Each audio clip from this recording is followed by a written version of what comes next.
m'appelle Judith, j'ai 20 ans et je vais vous raconter ce que Jésus a fait dans ma vie. Moi je suis issue d'une famille de tradition chrétienne, mais chez moi on parlait pas de Dieu, oui, presque jamais. Il y avait juste ma grand-mère qui me parlait d'un certain Jésus que je connaissais pas, mais il m'a toujours fascinée. Et j'ai toujours su qu'il y avait Dieu qui existait. Moi je pensais à Jésus, mais en soi j'y connaissais pas grand-chose. C'est pas de l'évangélisation, t'as dit. Ouais, j'essaye.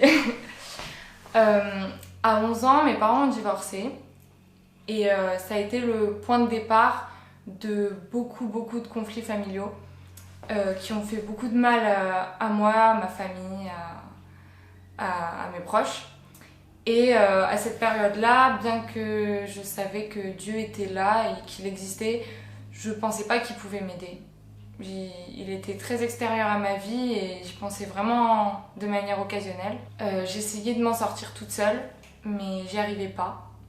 En même temps, je trouvais pas d'autre solution que de m'en sortir toute seule, donc j'ai continué comme ça pendant plusieurs années. Au cours de mon adolescence, les problèmes s'empiraient et ça devenait de plus en plus difficile pour moi et ma famille. C'est là où j'ai commencé à me confier au Seigneur et ça me faisait du bien parce que il y avait quelqu'un qui pouvait m'écouter et qui pouvait savoir ce que je ressentais. Et puis voilà, la vie continue, tout ça, les problèmes ne s'arrangent pas. J'en suis venue à un point où ces problèmes m'obsédaient tellement que j'arrivais plus à penser à autre chose.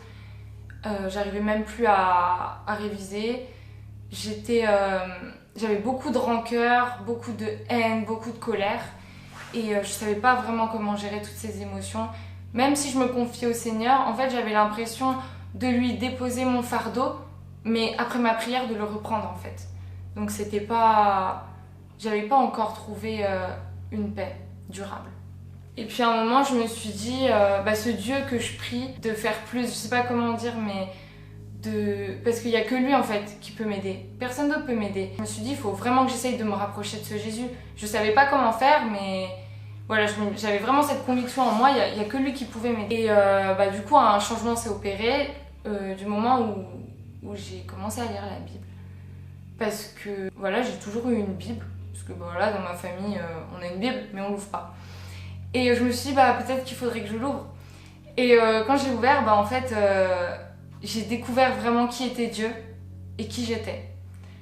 Et là, vraiment tout a changé parce que du coup, quand je priais, je ressentais, parce que c'est différent de parler à quelqu'un qu'on connaît pas et parler à quelqu'un qu'on connaît. Là, vraiment, cette personne, je savais qui c'était, je savais ce qu'il avait fait pour mes frères et sœurs, même si c'était il y a 2000 ans.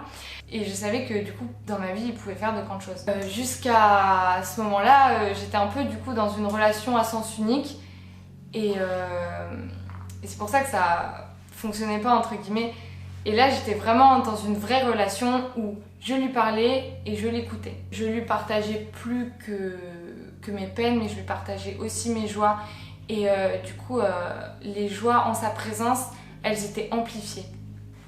Et j'ai vu une parole s'accomplir dans ma vie. Donc je vais vous lire le verset 7 du chapitre 7 de l'évangile de Matthieu. Demandez et l'on vous donnera. Cherchez et vous trouverez. Frappez et l'on vous ouvrira. Donc j'ai cherché le Seigneur et il s'est laissé trouver par moi.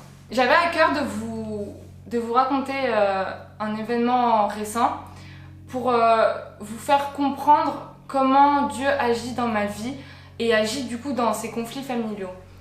Il y a quelques temps, certaines paroles étaient proférées contre moi de la part de personnes que j'estimais. Ces paroles m'ont profondément blessée, je me suis vraiment sentie anéantie.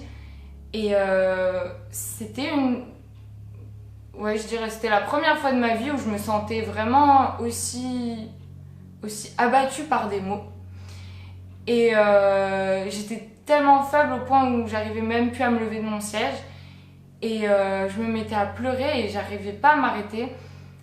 Et à ce moment-là, je me suis mise à prier et j'ai dit Seigneur, prends pitié de moi, regarde ton enfant, j'ai plus de force, sans toi j'y arriverai pas, il faut vraiment que tu me donnes ta force parce que j'aurais pas la force de continuer en fait, tout simplement.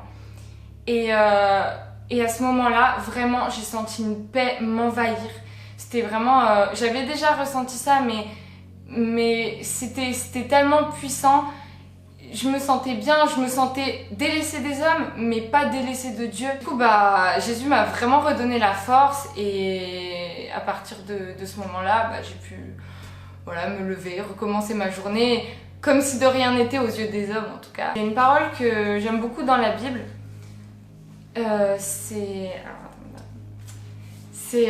dans le chapitre 8 de Néhémie, c'est le verset 10. La joie du Seigneur sera ta force. Et ce verset me parle beaucoup parce que malgré tout ce qui s'est passé et malgré tout ce qui se passe encore, j'ai la joie parce que je sais que je suis aimée de Dieu et moi aussi je l'aime et du coup peu importe ce qui peut se passer autour de moi, l'amour de Dieu demeure en moi et du coup la joie de Dieu demeure en moi. Voilà, les hommes m'ont déçu, les hommes me décevront encore et les hommes vont sûrement toi te décevoir.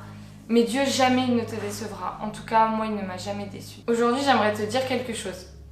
Peu importe dans quelle situation tu es aujourd'hui, peu importe les problèmes que tu as, fais l'expérience de Dieu. Fais l'expérience d'être dans sa présence et tu verras une paix et un amour t'envahir. Jésus a fait énormément dans ma vie et je suis sûre qu'il en fera autant pour toi. Ensemble, partageons.